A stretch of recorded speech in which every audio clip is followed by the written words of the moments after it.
And Texas puts on a thumping in the big house, 31-12. Texas came in, established what they wanted to do early on, and then honestly were able to coast in the second half.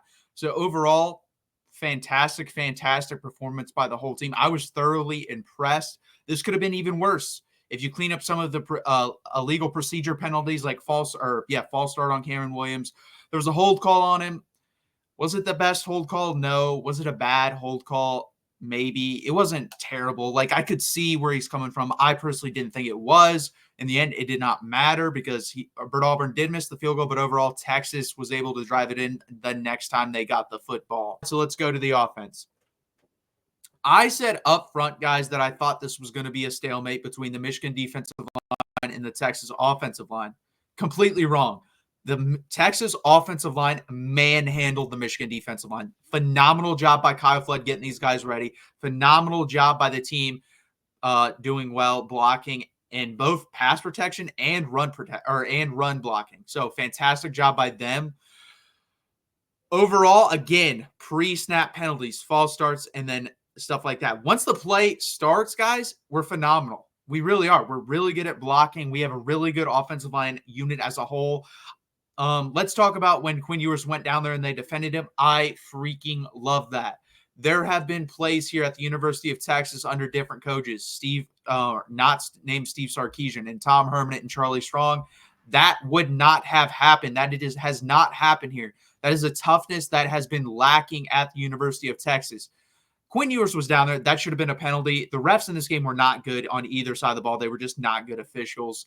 Watching that live, I thought it was late, and then slow motion, it's definitely late. And I love the way the offensive line responded. They got up. They let Michigan know that we're here, and we're not going to allow that to happen. So a phenomenal job for the offensive line protecting their quarterback. I'm sure Quinn Ewers appreciates that, obviously. So that was good to see. We ran the ball enough in this game. I said on the preview show that we did earlier with the Michigan guys, I said we'd have to run for about 3.2 yards per carry. Looking at it right now, I'm not going to be able to do this live, and Bleacher Report sucks with this. Yeah, I can. So Jared Gibson, 3.6 yards per carry. Trey Wisner, 3.8 yards per carry. Then you have the 55-yard run with Wingo, and Jaden Blue averaged 2.4 yards per carry. So overall for Texas, what is that? That's 27 carries for 88 yards. Let's the math on that. If someone wants to do that, they can. But overall, it was effective enough, guys. It's what you needed versus this Michigan team to keep them off balance. That's 3.25 yards per carry. So basically 3.3 yards per carry for Texas on the day between their three running backs. That does not include the Ryan Wingo run.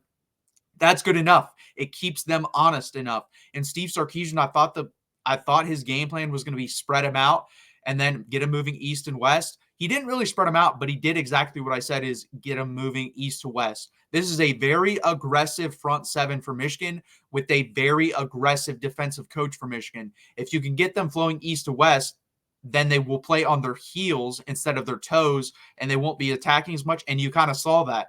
And then when they only decided to bring 4 or 5, Texas was able to hold up. Honestly, you kind of saw where this game was headed on the first drive when Quinn Ewers, it's 3rd and long, 3rd and 10 plus, and he completes a nice pass to Isaiah Bond. Quinn played phenomenal as well, guys. His numbers looked a little bit worse than they were because he had a couple incompletions at the end, but 24 for 36, 246 yards, and 3 touchdowns, no interceptions and no sacks. So an overall great game plan, and then great execution by Quinn Ewers in the offense. The only throw, there was one bad throw by Quinn that could have got Trey Wisner hurt, honestly. Threw that route out to Trey, and he got hit. Could have got hurt, so that was an issue there. Other than that, there were no bad throws. The one throw that people might throw into contention of bad throws for Quinn Ewers was the one to, what was that, Matthew Golden or Isaiah Bond? It was Isaiah Bond, but I think Isaiah Bond ran a wrong route there. I think Quinn Ewers was expecting either a curl or an out route from Isaiah Bond, and it looked like a go route. So that I wouldn't even put that as a bad throw. So Quinn Ewers had one bad throw, in my opinion, all day. He was in control of the offense. Fantastic pocket awareness and mobility We've been talking about the weaknesses in Quinn's game, and that has been a big one. Pocket awareness and mobility. He checked off both of those boxes today. He really did. He was phenomenal in doing that.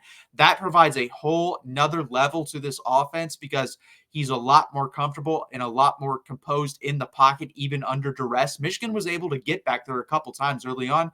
He stepped up. He kept the play alive, kept his eyes pointed downfield, and was able to deliver darts to his wide receivers downfield. The one throw to Gunnar Helm in the back of the end zone was a phenomenal play by Quinn Ewers to keep that alive, and a great job by Gunnar Helm bringing that ball in the back of the end zone. And then the other one was Matthew Golden. That was a fantastic anticipation throw by Quinn. He saw Golden start to cut towards the middle, and he released it, and Golden hadn't even broken away from the defender yet. He was sitting right behind him. He came open, and the ball was already there. Phenomenal job by Quinn Ewers. Did exactly what he needed to do. I think Texas realized early on that this Michigan offense wasn't going to be able to do much versus their defense. So overall, spectacular performance by the offense. I would honestly, the guy, and I said this after week 1, I think Jarrett Gibson has the most juice in the running back room. You saw that again today, 10 carries for 36 yards. Trey Wisner had some juice too. Jaden Blue's put on too much weight. Jaden Blue needs to lose some weight. He's gotten less explosive because of that. And then he also got nicked up in this game as well, so that takes away from his explosiveness as well. But overall, I think he needs to lose weight. He did phenomenal in the pass catching game. Jaden Blue did, but not in the running game. He was the worst running back when it came to running. But 6 catches for 37 yards and a touchdown. He should have had 2 because there was that one where he tripped and he could have easily got to the goal line. And I think it was very smart for Steve Sarkisian. You could tell Joel Klatt does a phenomenal job on the broadcast. Every time Mason Graham and Kenneth Grant are in the game, they pass, and it was quick. Every time they were out, they would either take a shot or run the ball. Phenomenal job of personnel awareness on the other side of the ball and realizing what they have over there as well. So great job by Steve Sarkisian. Great game plan. Great use of motion throughout. Great play calling. I've never seen him throw a middle screen like that. That was phenomenal play call. The little end around to Ryan Wingo was a phenomenal play call as well. There was multiple examples of Steve Sarkisian whooping Don and Wink Martindale's butt the whole day. He doesn't get a cool nickname today. His name's Don.